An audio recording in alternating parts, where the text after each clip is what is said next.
How about this one? Yes, Doc. Makita na, Doc. Kita, Doc. Okay, can you hear my voice? Yes, Doc. Clear up on your end? Yes, Doc. Clear, Doc. Okay. So good morning. I'll show my face later on after the lecture. But we'll just have to discuss this very fast, and then I hope that you will catch up because I also have lectures to catch up. Okay, so I'm on my first day of convention today, like all the nephrologists are here in Manila. But anyway, I'm Dr. Manggilimutan. I'm a pediatric nephrologist, and currently I'm one of the core uh, trainers in Vicente Soto, both in the pediatrics and in the Fellowship of Pediatric Nephrology. So today we will discuss on the red flags of renal diseases in children, but it's not actually in the book, the red flags, but all of the things that I have included this in my lecture are all in the book. So I just summarize it as it was much better if I present it in this way. Okay. Where's the next slide? Okay. So these are the objectives. So I'm sure that the signs and symptoms of renal disease, so it can be mild or a severe form of signs and symptoms where initially the patient can have no signs and symptoms, but the laboratory test will tell you otherwise. So it's not clearly that sometimes it's not very clear that the problem is in the kidney, but it sometimes presents as a systemic manifestation to severe manifestations like no urine output. There's a severe pulmonary congestion and overload. So these things can happen in kidney diseases.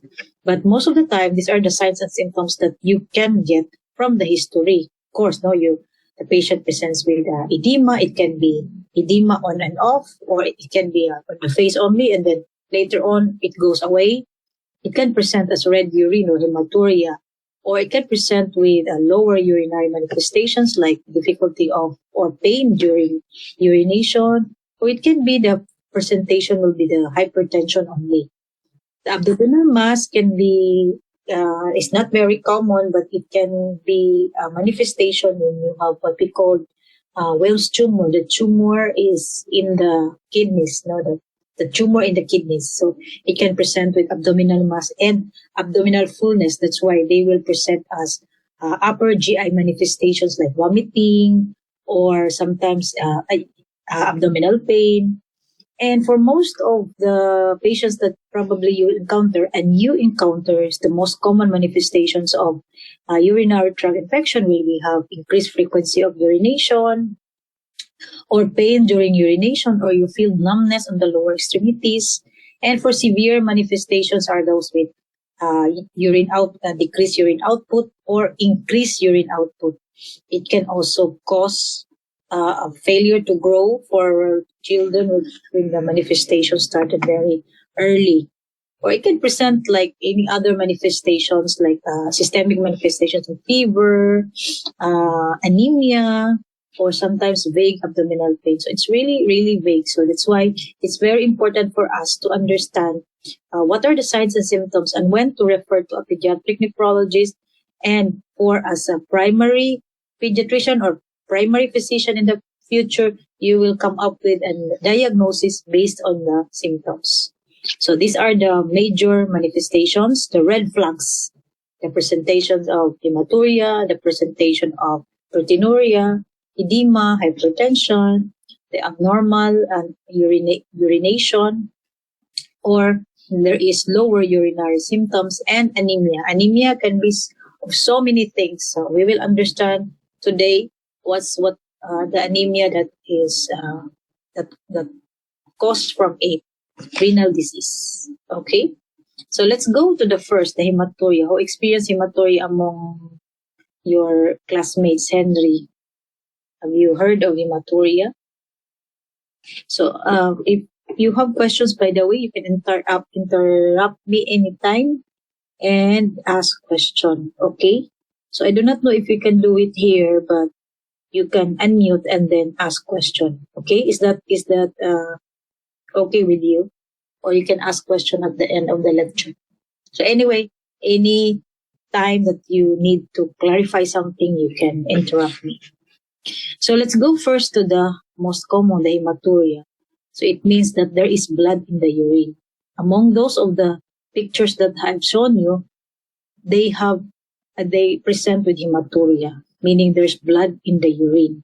It can be a gross hematuria, which is kanina first on the left, hematuria, or it can be a microscopic hematuria when you can only can see the red blood cells on the microscopic examination. Okay, so these are the definition: microscopic when you have more than 5 RBCs per high power field, and when you say macroscopic, it's more than 50, or you can actually see that the urine is really red or bloody. Okay. But remember that microscopic hematuria is more common than gross hematuria, and it is more common cause of kidney diseases or the undetected hematuria that causes severe diseases in the later life. So what causes hematuria? Why do we have red urine or blood in the urine? It can be of so many forms. It can be a structural disruption of the glomerular basement membrane. By the way, the glomerular basement membrane is really a very complex capillary vessels. So it has so many functions, and you will realize later on. Or it can be a mechanical erosion in the mucosal surfaces of the urinary tract, which is we can actually simply understand those. Or it can be toxin mediated that disrupts the renal tubules. Now remember that not all red urine are hematuria. It can sometimes cause some of the food that you take that causes the red urine, but it doesn't mean that there's a blood in the urine. So these are the most common medicine or substance that can cause red urine. In patient with tuberculosis, the giving of rifampicin can also cause blood. It's not blood. It's a red urine, or sometimes bright pink. Okay, so it can happen. Okay, now if you have hematuria, you have to recall back. Where does the hematuria come from? Is it from the glomerulus, or inside the kidneys, or outside the kidneys, that is extraglomerular? And these are the parameters that you can look for if you have a red urine. So look at the color. If it is a smoky or tea colored or a cola colored or red colored urine, so it means that it is a glomerular. So not iced tea, it's not iced, just tea color. When you have extraglomerular, it is more of a bright pink, right? A bright red. So it means that the RBC is intact. Okay. When we look at microscopically, the RBC is dysmorphic, meaning the structure of RBC is not is disrupted. No, the membrane is disrupted. You can see many forms of disrupted RBC, like spindle cells, like that, no, or mga Mickey Mouse. If you are medtech, you can appreciate those things. When you look at the extraglomerular, the RBC membrane are intact. So it's normal. You can see the bilobe shape of the RBC. The cast, you can actually have cast in when it is a glomerular. Most of the time, RBC cast or WBC cast, but none in the extraglomerular. About the clot, since the RBC are intact in the extraglomerular, they can present some clump of clots in the extraglomerular, but not in the glomerular. The proteinuria are really severe in glomerular, more than 2 or sometimes more than 3, while the extraglomerular usually are less than 2 plus. Okay. Now, in the diagnosis of hematuria, it depends on the age, because the age can actually tell you what's the cause of the hematuria, what's the etiology of the hematuria. If it is in the newborn period or earlier age, most of the time they are due to a congenital anomaly. It can be an anomaly of the genitourinary tract or in the kidneys itself, or a vascular or a cortical necrosis from a very sometimes they can have cortical necrosis if they have an eventful newborn period, like they underwent some severe sepsis and then they admitted in the hospital, so it can cause the kidneys to die there. So that's why these are called cortical necrosis. During the infancy period, it can be of so many also. It can be due to infections, it can be a thrombosis from an infection, or an hemolytic uremic syndrome, which can also be a severe infection which cascade. There's a immunocomplex mediated activation. Okay. During the early childhood, most of the time is due to glomerulonephritis. I'm sure you have heard it, no, na streptococcal or the acute glomerulonephritis. It can be due to trauma when the child is already running, or some form of accident, or it can be to autoimmune disease like Hinoxon-Lime purpur. In the late childhood, of course, for females, the number one differential diagnosis is menstruation.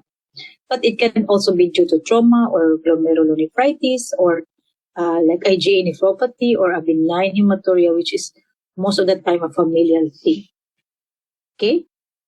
Now we go to the other associated symptoms with hematuria. So these are the symptoms that are usually associated with a diagnosis or your impression. So if the hematuria is associated with joint pains, there's rashes, there's abdominal pain, you will think of a systemic or more severe or systemic manifestation like lupus or HSP. If the hematuria is associated with deafness, the congenital syndrome that are associated with it is Alport syndrome. If the hematuria is associated with hypertension, oliguria, or a previous history of tonsillitis or skin infection, you can always think of post-streptococcal glomerulonephritis, which is most common in children. When the hematuria is together with a fever or sore throat or upper respiratory tract infection, commonly they are activation of IgA, no? That is what's called IgA nephropathy. Okay. Sometimes, or it's not that very common, you can look at the family. When the family has also hematuria, it runs in the family, like that. No? So there's what we call the benign familial hematuria. That's why if you look at the patient and there's hematuria and you cannot see any other cause of hematuria that I mentioned earlier, then go back to the family. Make sure that the family has also some screening and look at the urinalysis there if there is a hematuria. So sometimes it can be a familial thing. So it can be a benign or it can be a manifestation of a more systemic syndrome that the hematuria is the only presentation.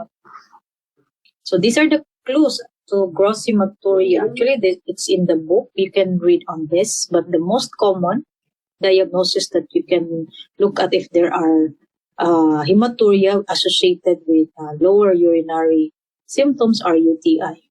And then the others will follow. Okay? Now, let's go to proteinuria. Did you get this copy, by the way, Henry, to previous students? Did any one of you downloaded this copy from me? Hello?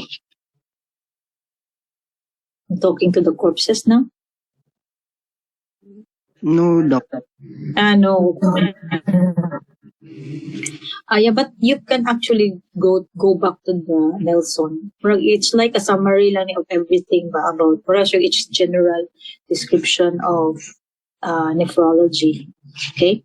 Now we go to proteinuria, which is also very common. So what happens to proteinuria?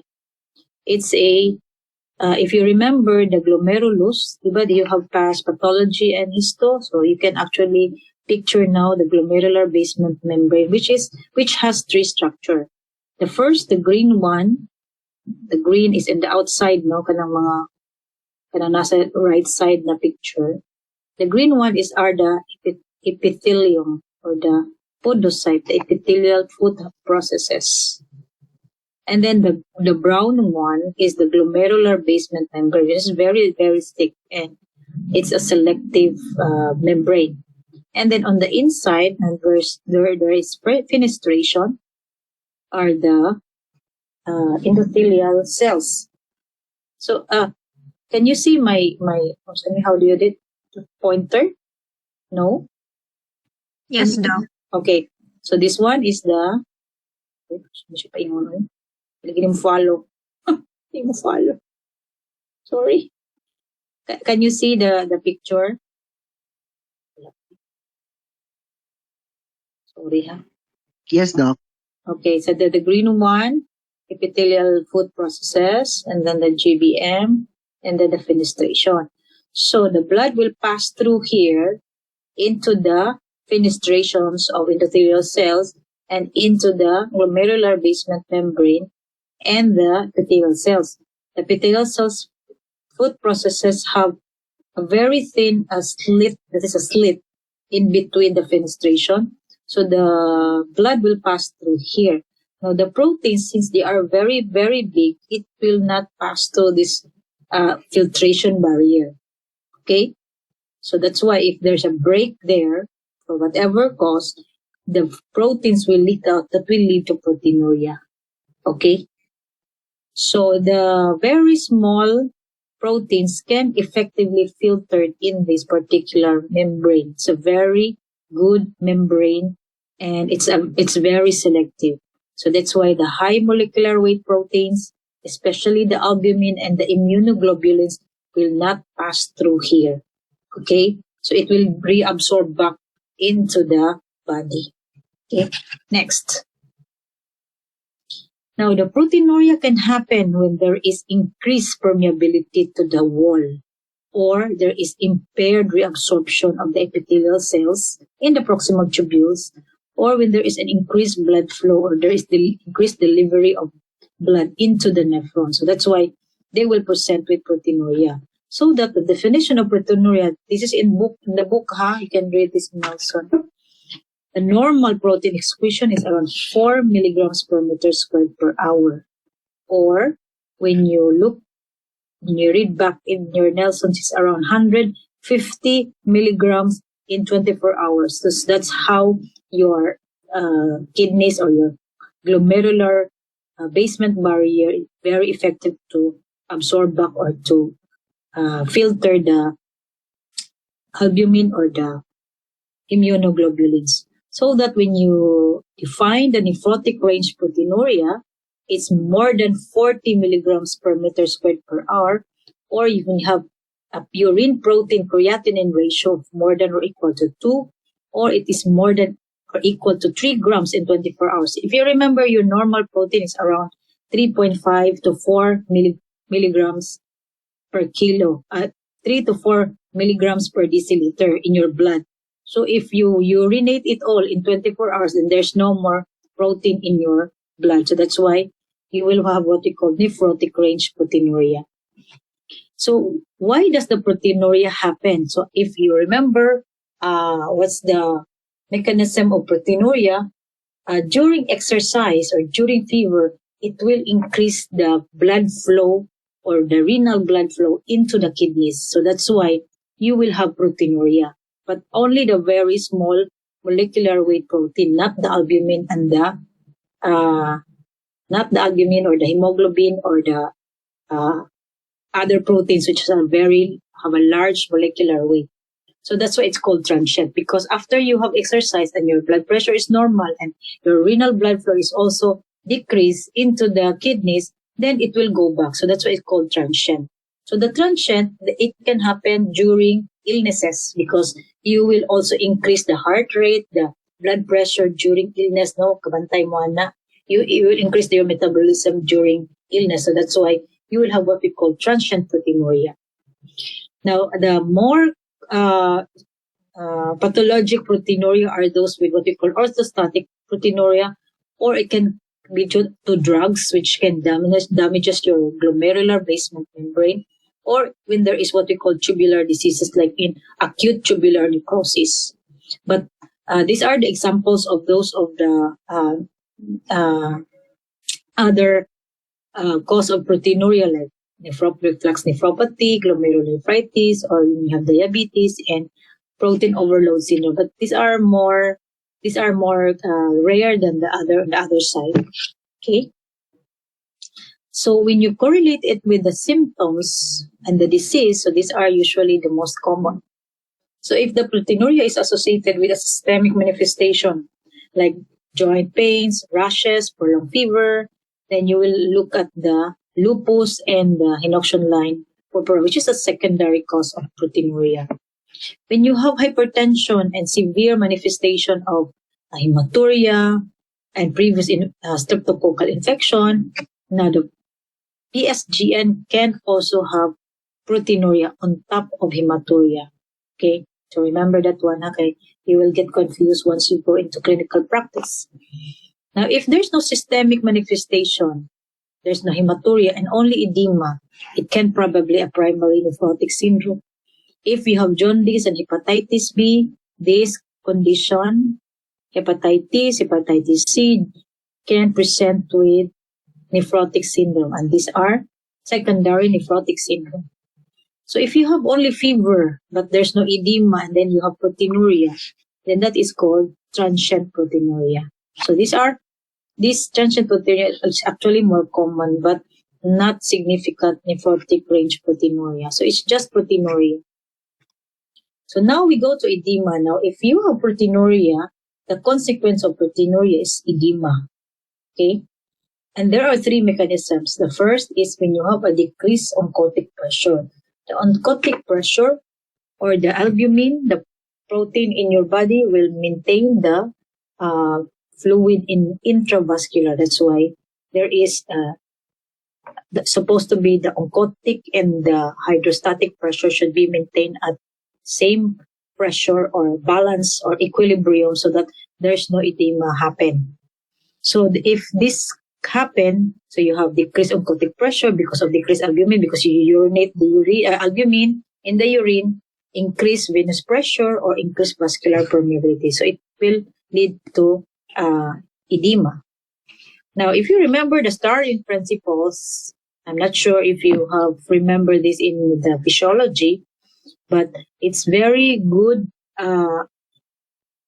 thought to determine because we are talking about edema. When we are talking about the edema, there is imbalance between hydrostatic and oncotic pressure. So the hydrostatic pressure minus the oncotic pressure is equal to net filtration. So this happens in the capillary end of your blood vessels because it is where your changes of nutrients, changes of chemicals or nutrients in the body, diba? So that's why the blood will pass through your blood vessels, that is hydrostatic pressure, the pressure there, and then the oncotic pressure will maintain or will bring back the fluid from the inside the blood vessels. So that's why it's called oncotic pressure. So if there is an imbalance here, like for example, you lower your albumin, it decreases your oncotic pressure. So your hydrostatic pressure will predominate. So that's why the fluid from the intravascular will go outside into the interstitium. So you will have edema. Okay? So this is the physiology. I do not need to discuss on the physiology. So bahala naman ang physiology. So what will happen? So what are the manifestation of edema or the decrease in the oncotic pressure? Usually, the edema will present in the face. Most of the time in the periorbital area, usually in the morning. And then after some time, when the child is already running, it will go down into the dependent area in the lower extremities. That's why when you get the history, the edema will happen first thing in the morning upon waking up, and then later on, it will go down to the lower extremities due to the, of course, the prolonged standing. Now, it can also happen in those patients with very large surface area like in the abdomen, the peritoneum. So you can have ascites. Okay, so these are the conditions that will present with ascites. Okay, now we go to the diagnosis. When you have edema, there's a hematuria or hypertension and oliguria, probably your diagnosis is post-infectious GN. If you have frothy urine, there's hypercholesterolemia and no hematuria, it can be a primary nephrotic syndrome.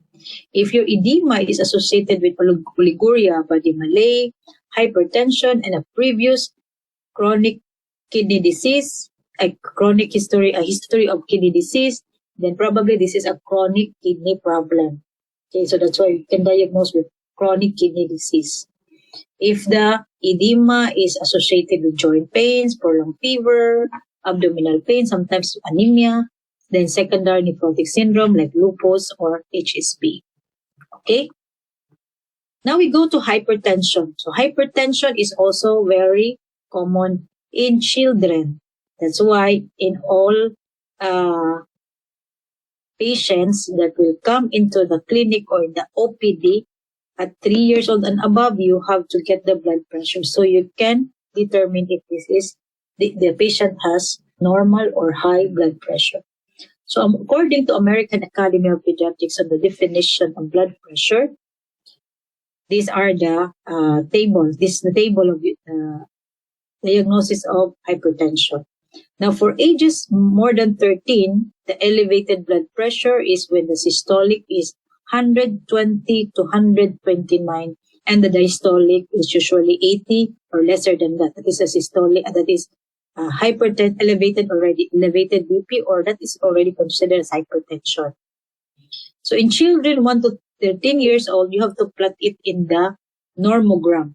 So if it is between 95th percentile or the normal is usually less than 90th percentile, but if it is more than 90th to less than 95th percentile, that is already considered as elevated blood pressure.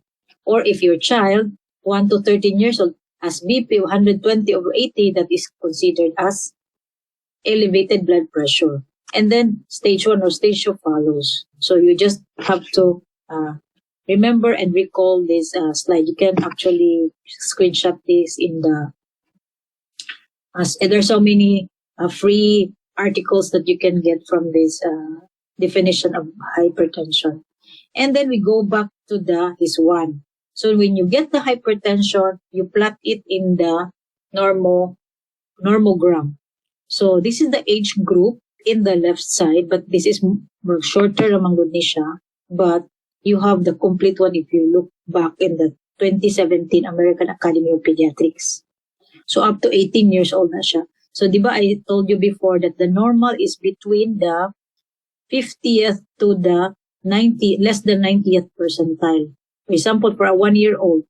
So your 1-year-old must have 88 or less than that, 80 to 88 systolic blood pressure, and the diastolic should be between 34 to less than 39.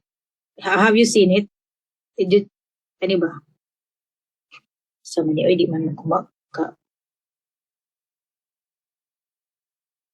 Tibuliho ka kung. Sige, anyway, ano siya, no? So if 1-year-old, the 50th percentile is between 80th to 88. Mora gina siya. That's it. Okay? So you will get the age of the patient and the height. Okay? So the height should be your, that's why it's very important to get the height and the age when you want to get the normal blood pressure. So you can actually download this one. Okay? Now for children, kanang 13 years old and above, the 120/80 is already considered as hypertension. For 1-year-old, the 98/52 for boys is already considered as hypertension. That's why it requires further evaluation. Okay?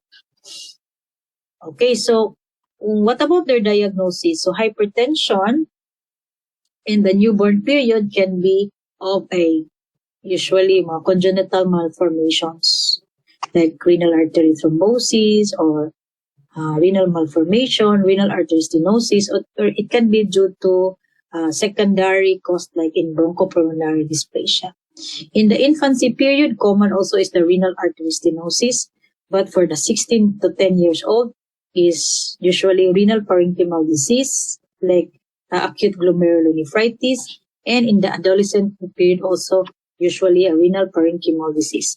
But it can be a primary hypertension, like if it is a family thing, no, both of your parents have early onset hypertension. Probably your child can also have an early primary or essential hypertension. But remember, white coat hypertension can happen. Meaning white coat, when they say a doctor with white coat, their heart rate will increase. That's why the blood pressure is also increased. So for this thing to not to happen or to correctly perform the blood pressure, you have to do it at 3 occasions. Meaning, you can get it from, like for example, upon the first time that you see a patient, then somebody at home will get the blood pressure, or when the patient upon waking up in the morning, you get the blood pressure, and then you summarize all those things if the patient is really have hypertension or is just white coat hypertension. But right now, they have what we call ambulatory blood pressure monitoring, when the BP is attached to the arm of the patient and continuously perform the blood pressure measurement. And it can reflect the 24-hour BP elevation or the normalization of blood pressures. And then you can analyze what happened to this time. So there's a definition or there's an interpretation for that. But that's another discussion, or that's another meeting if you want to know. Now, so these are the diagnosis of hypertension as well. So as you can see, those with hypertension can sometimes be a presentation of kidney diseases that I mentioned earlier, like post-infectious. Even the lupus can present with hypertension, HSP. But very important, when you look at hypertension, you remember the blood vessels. So that's why it can be also a presentation of an artery stenosis or arteritis, the large vascular diseases like TA or Takayasu arteritis, or it can be due to an endocrine problem, like itong mga pheochromocytoma, or it can be an essential hypertension. Then how do you measure? I hope that you will practice this in your clinics. So make sure that you get the correct BP cuff, because there's a reason why you want to have the correct BP cuff, because if you use the small cuff, it can make your blood pressure high. If it is too big also for a small child, it can have a low blood pressure measurement. So that's why it should be appropriate. What is appropriate? The cuff bladder is at least 2/3 of the arm length from the acromion process to the olecranon. I hope that you know where that is. Then the cuff bladder should cover 100% of the arm circumference. Okay? Now we go to oliguria. Oh yeah, we'll almost finish. Yes. Oliguria means you have a 24-hour urine output of less than 300 ml per meter squared. So when you get the ml per meter squared, you will have to have the computation of the BSA. Okay. Anuria is no urine output, or the urine output is less than 50 ml per meter squared. So can you imagine if your urine is only 50 ml? Now there are two mechanisms why you have oliguria. First is the elaboration of a concentrated urine, like in patients with SIDH, or when you have decreased oral intake. If you live in the mountain, not mountain, you live in the island where there's no water, you cannot drink the sea. Okay, or if you live in asa man dapit, decreased oral intake. Okay, sa mga desert like that, no? So it can also decrease your urine output, because your kidney will try to reabsorb the water in your body so that you can live longer. Or Second is decreased renal clearance ability, meaning your kidneys is unable to make urine, like in patients with renal failure, which can be a pre-renal or a renal or a post-renal cause. Now, the pre-renal cause is, number one, is decreased intravascular volume contraction, like in patients with severe dehydration, in diarrhea or severe dehydria, or in hemorrhagic diseases like hemorrhage, decreased effective blood volume. So that's why your kidneys also will detect it. Okay, kidney, I don't have urine, I don't have blood anymore, so absorb a lot of water. Okay, but remember, the pre-renal failure is always reversible. If you just give blood or fluid, then the kidneys will just recover. But it should be very fast. Or when you recognize it and then provide it with resuscitation, then kidneys will just recover. Now, the true volume contraction is really during hemorrhage, dehydration, or there is increased insensible water loss or third space losing, like in patients with nephrotic syndrome, when the volume and the water is already in the interstitium and not in the intravascular space. So what about decreased effective blood volume? So it can also have a pre-renal when your heart is not pumping well, meaning your fluid will not distribute all parts of your body. The kidneys will also detect it. Oh, I have lower blood volume, so I have to conserve water. So the more the kidneys will conserve water, the more that the patient will bloat, okay?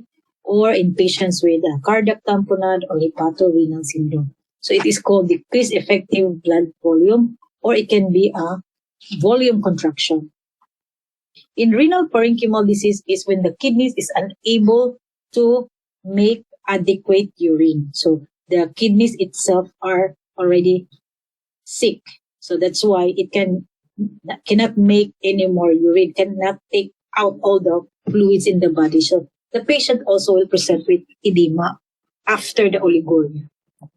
In the obstructive cases is when the fluid cannot go out because of some form of obstruction after the kidney. So it can be a stone in the ureter or in the bladder, or a stenosis, or in cases of posterior urethral valve, or in patients with BPH. Have you heard of BPH? But it's more common in adult, benign prostatic hypertrophy. So it's an obstruction. Okay? Now we go to diagnosis. So we already know if there is oliguria, but the patient doesn't present with edema. It can be an SIADH, or symptoms of inappropriate antidiuretic hormone. The nephrotic syndrome, when the oliguria is associated with edema and proteinuria. In AKI, they will not also have urine output, so they will have edema, pulmonary congestion, and other manifestations of kidney problem. For chronic kidney disease, your kidneys are already failed, meaning it's not working anymore. I shut down a kidney. For those patients with abdominal distension, it can be a urinary tract obstruction.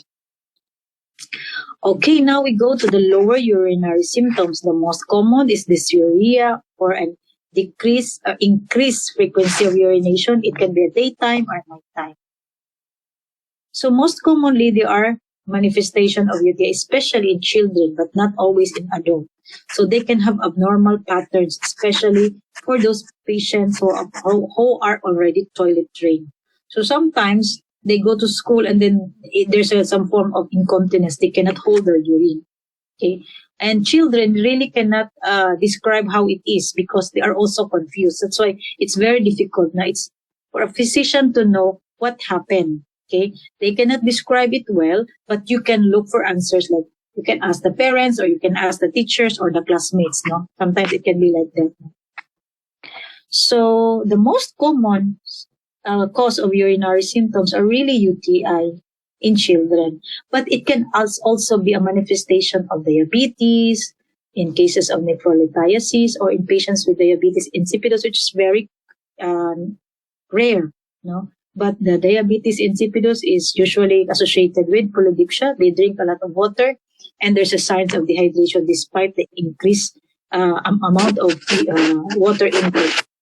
And then there's what we call the detrusor muscle problem. So the child has incontinence all throughout his life. Okay, anemia. Did I talk fast? Henry, okay na ka diha?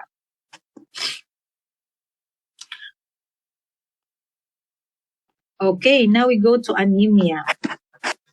The anemia, it's not always the cause of, meaning the cause of anemia is not always renal, but most of the time in our country, nutritional deficiency is the most common cause of anemia. However, if you have kidney problem and you have anemia, then this is the reason why you have anemia. There's what we call erythropoietin deficiency.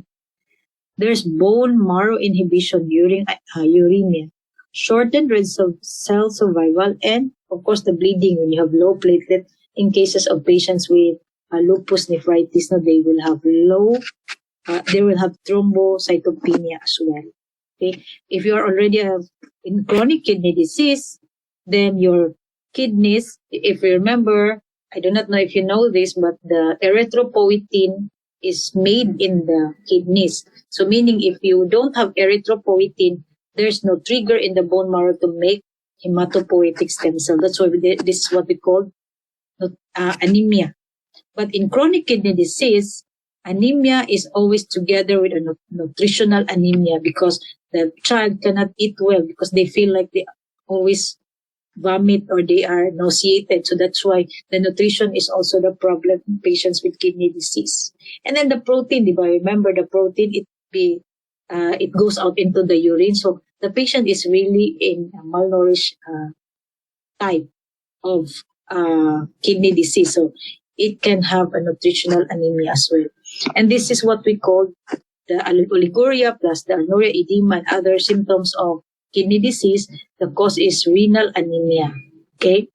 However, it can be due to other manifestations or other diagnoses like thalassemia or malignancy or anemia of chronic disease like in pulmonary tuberculosis. Now, what is the role of the physician? What is the role of you in the future? Is to keep a high suspicion of UTI and renal disease if you know the signs and symptoms. Take the patient's family history and perform a complete physical examination, including blood pressure. Evaluate the general health of the child and exclude other systemic manifestation like other systemic illnesses, no? Perform urinalysis on the patient and when indicated, the family members as well. Perform urine culture and antibiogram if you think that you have high suspicion of urinary tract infection because you want to know what is the organism. It's not enough that you get the urinalysis because urinalysis can always alter the result. Now, I have noticed that when they have RBC, WBC in the urine, you always diagnose UTI. Why UTI? The only manifestation of the patient is the fever. No. So that's why you have to get the urine culture so that you will have you have a confirmatory that this is really a UTI because there's a really organism that grows in the urine.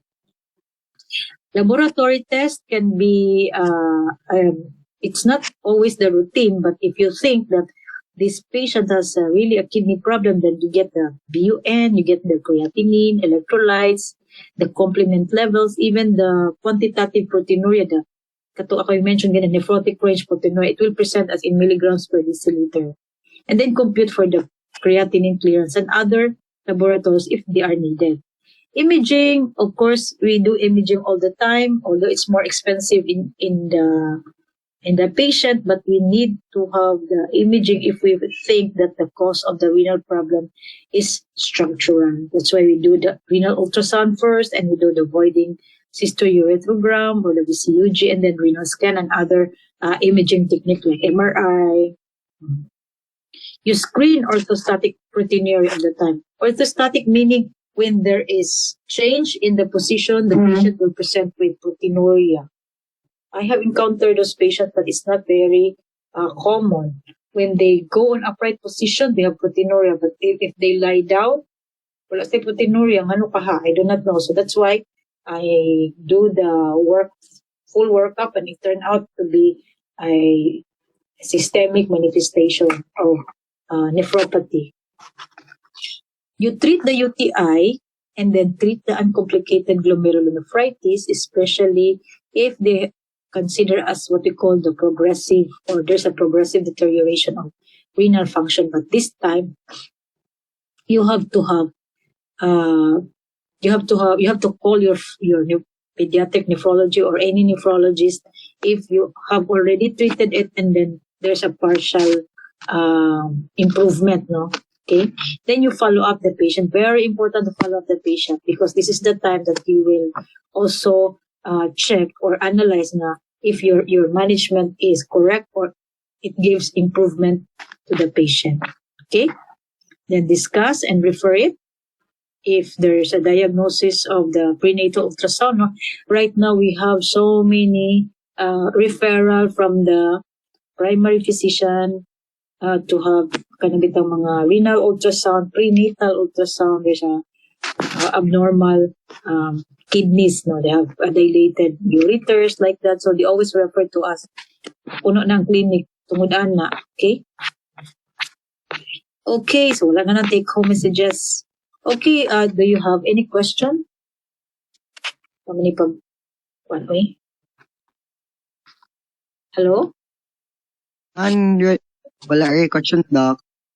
Sure? So, did we finish on time? Yes, Doc.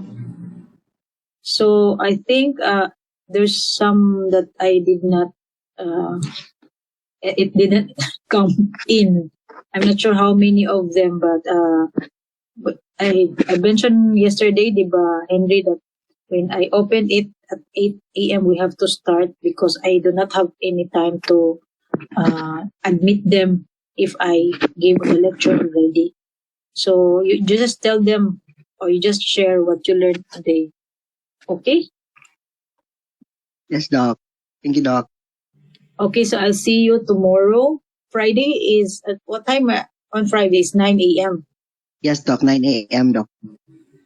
9 a.m. Okay. We cannot do it at 8. No? Hello, Henry? No, Doc. Naamigay ni Doc. Okay, sige. I'll see you 9 a.m. tomorrow. So, I'll just use the same Zoom siguro nga. Okay na? Yes, Doc. Oo, sige. Okay, Doc. Okay. I'll see you tomorrow. Bye-bye, everyone. Bye, Doc. Thank you, Thank you, Doc. Doc. Thank you, Thank you, Doc. Doc. Thank you.